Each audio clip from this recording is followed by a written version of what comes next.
So, Dr. Poole, I thank you for joining us this afternoon. We Sure. greatly appreciate your time. So, I wanted to ask you a question regarding your view as a practitioner on the new Medicaid reform that legislators have put into place. Okay. Um, there are a lot of unknowns. That's the bottom line here. Okay.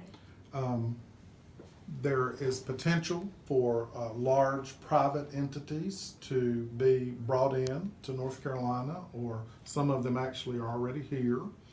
And those entities would be given responsibility by the state for managing all the Medicaid dollars, both in mental health and physical health. So there's a notion that these would be combined, and there would no longer be any need for the current MCO system in mental health, which is called a carve-out now. So essentially they would be carved back in under one umbrella. So practitioners are very concerned because they don't know what's going to happen exactly. Practitioners often have built their businesses on Medicaid reimbursements, and it's unclear now how that will be managed, how much money they can potentially get. Can they continue to depend solely on Medicaid, or do they need to branch out and have other sources of revenue? And it's unclear as to how Medicaid will actually be managed by these larger entities.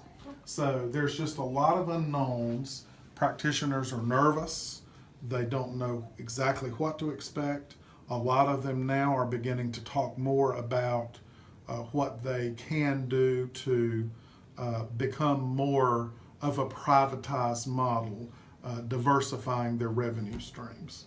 So I think we get the idea of this whole reform being the fear of the unknown. Would you say Yes, that's fair to say? that's correct. So now I think we get that. So could you tell me what the reform could benefit? What benefits could come from the reform if it is proposed or passed? Sure.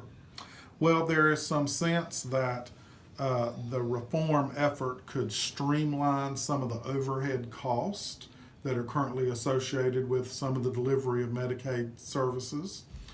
For instance, there are some entities out there that have different branches, and the idea would be that those branches wouldn't duplicate services in all these different locations and have all this overhead cost associated with them. There would be a reduction in overhead cost. Okay. So it's that whole philosophy of the free market, and if I can provide services cheaper than you can provide services, then you're going to go with me as a provider and not you. Although the downside of that is, what does it do to quality? What does it do to best practice? And that's the tricky part here. So the benefits is to cut the costs, is what I'm hearing. Right, that Okay. could be a benefit. Okay. And is there any other things that you would like to just inform us all that you feel is important in regards to this reform today? Well, I think there's a lot of political unrest, both at the state level and now at the federal level.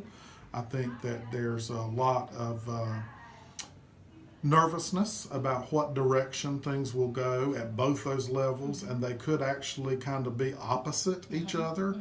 We could see some real changes in the Affordable Care Act now at the federal level, and at the state level we could see some proposals to expand coverage of Medicaid, potentially if we get a new governor. So again, back to the unknowns. We just don't know what's going to happen. Okay. Well, Dr. Poole, I most certainly appreciate your time and being willing to answer our questions today. Do you have any questions for me? I don't think so. I'm glad you're going to be a social worker. Thank you. Thank you.